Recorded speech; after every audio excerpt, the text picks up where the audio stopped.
Welcome to another episode of HUGtv. I'm so glad you joined us. Today, I'm talking to my girl, Lorraine, about something I think every woman struggles with, shame.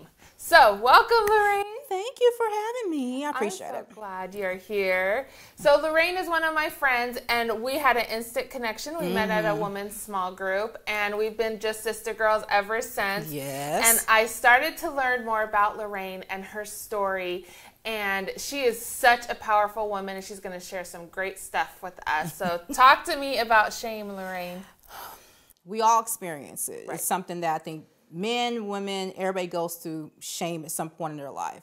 I think for me, it was dealing with just those past experiences that I didn't want anybody to know about. It's stuff I kept secret. My close friends knew, but I was not going to share it with anybody outside my circle. It's almost like putting on a mask. But when I got in a place of acceptance and accepting where I was and accepting the things I went through, then I began to share my story just a little bit more. So that's how I'm dealing with my shame of my past. I'm just pushing it forward, paying it forward, and doing what I need to address those issues. That's so good, because I believe that Satan loves secrets. Absolutely. Right? And so once something's out in the open, whether it's something good or bad, he can't mess with it anymore. Right. So it's been spoken. So talk to me about like your early ages of shame and how it came about. I think the biggest thing that stands out for me, when I was young, my best friend's dad sexually assaulted me. I didn't tell my dad until I was 14. I think it happened between the ages of 6 and 7. I think at the time I didn't know what was going on. But as I grew up, that one thing about sexual assault, especially with children, what people don't realize, it plants a seed in you. And sometimes you only realize why you're having certain thoughts, or because I was having thoughts of perversion. And I'm thinking, why am I having these thoughts being so young? Which made me at some point be attracted to females. I mean, it planted that seed in me. So we don't want to talk about it because people look like, well, what do you mean you were attracted to females? Because I didn't even realize what was happening in my life because that seed was planted so early. So once I began to identify, I grown spiritually, God began to speak to me and show those inner thoughts like, this is why you're being attacked. This is why you have those thoughts, perversions. This is why you had some attraction to the same sex, because that seed of sexual perversion was planted in you at a young age. And once I identified it, then I began to work through it, and God really restored me in that area where I have 3 daughters. So I began to tell them, this is what I went through, and they're very well willing to speak up, say what you got to say. I'm glad I didn't tell my dad because I think he'd been in prison. Yeah. And we had already moved from California by that time. So when I told him, he was hurt, but a part of me, I feel like God protected that because I know my father. So if I had told him then, my dad would have walked down the street. But so other women can be free from not feeling like they're this bad person because they're having these thoughts. A lot of us have been sexually assaulted, more so than I figure. Close friends were like, this happened to me. I'm like, what? So it's something that's happening a lot.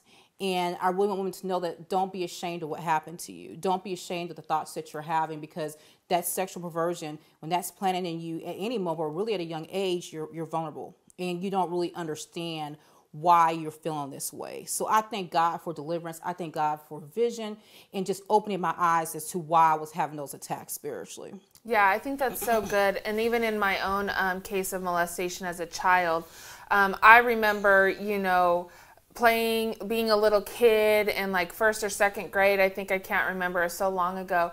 But I remember like you're just playing around and I could go in for a kiss like with a little boy or something. And that child had no idea. And it's the same thing. It's those thoughts of perversion that somebody else has put in you, on top of that person stealing your innocence. Yes. They actually take that innocence from you, yes. And now you have to live your whole life, which I'm assuming that's where the shame leads in. The shame leads into that.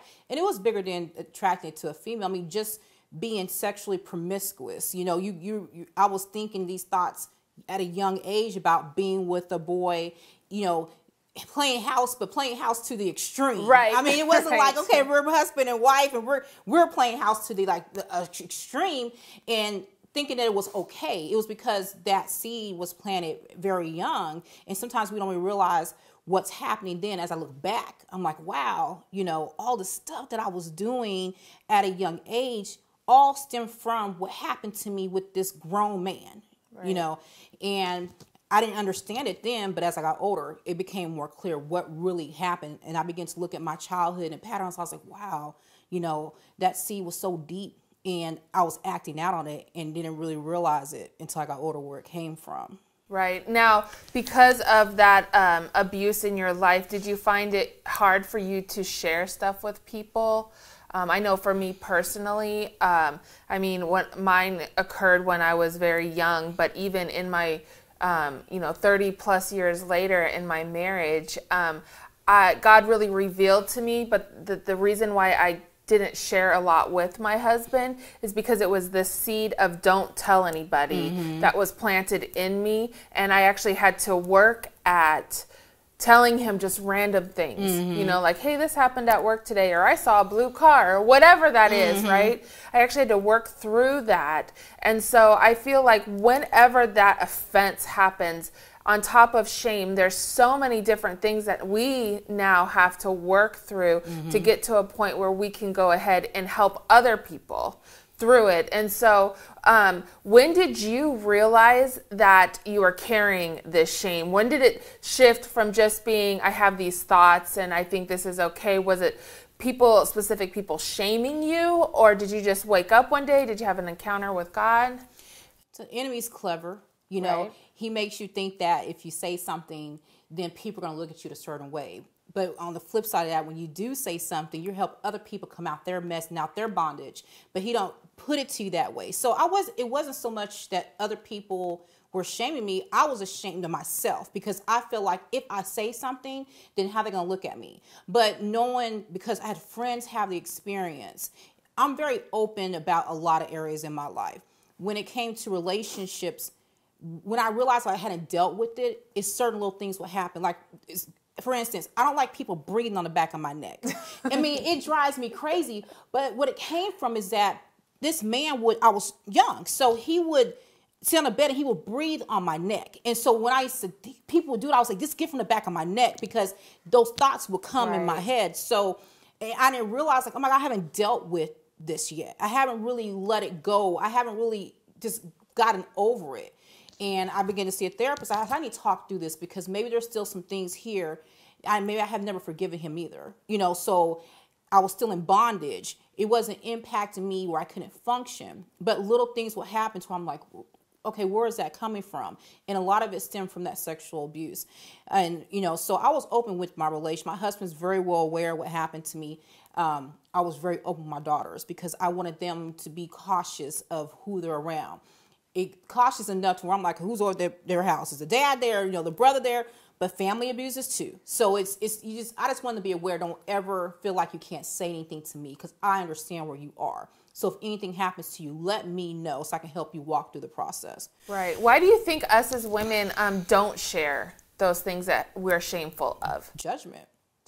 I think a lot of it's just you don't want to hear what somebody else has to say, which this thing that happened to you and I is not our fault. Right. But the enemy will make it play like, well, if you say something, they're going to be looking at you like this, and we're afraid of being judged by our story, when our story will help deliver somebody else too. You know, whether it's physical, sexual, mental, whatever that situation is, whatever happens, anyone should think that. Don't say it because people are going to judge you and make you look crazy. Like, well, I'm just going to be quiet. And have this mask, and they can think my life is perfect, and it's not, because I have these eternal demons that I'm battling right now. Right. So it's so important, and I'm so glad that you're going to have a speaking opportunity coming up. I remember one time being on stage and sharing my story with somebody, and the moment I locked eyes with the girl that was sitting in the audience, and she was just weeping, and afterwards she told me, you know, she had been dealing with the same thing. I knew at that moment, I can't hide this story anymore. Yes, I've been healed from it. Yes, I'm fine. I have a great marriage. We have a great family.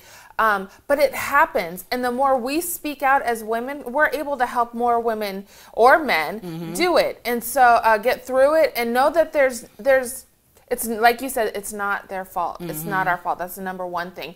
Number two is that people are not going to hate you because somebody had an offense against you. Right. You know, and our Heavenly Father will heal every wound. Right. You know, and so did you ever, this just came to me, but did you ever have any thoughts of one of the things that I really struggled with when I first became a Christian is, where were you, God, when it happened? Because I guess because I was so young. Yeah. In that particular situation, I didn't really think of it that way. I think in other situations, it was like, okay, God, why? Why am I here? Why is these things happening to me? But in that situation, I was so little, I don't remember ever. Because honestly, at that age, you know it's wrong, but you don't, because you trust him. He's an adult. He's your friend's dad. He's always nice to you. So I didn't really process the wrongness until I got older. So at that moment, no, I didn't question God. In other situations, like, okay, Lord, where are you at? Because I need you right now. I feel like I'm just by myself, So I think we all go through that phase when we've been through something traumatic. Yeah. At some point, we just, God, where are you? Right. And he's there. And he's there all the time, working in the scenes in the background. We may not realize it. I don't regret anything I've been through. I don't regret anything that's happened to me. I don't regret any decision I made, because all those trials, everything that's happened, I know it is for me. It was designed for me, as bad as it may seem. I know that my testimony is to help other people. Right. And I'll take all of that because I'm still here. It didn't destroy me. I probably went through lows, but I'm still here. So I'm still standing. That's right. The enemy tried, and he can keep on trying.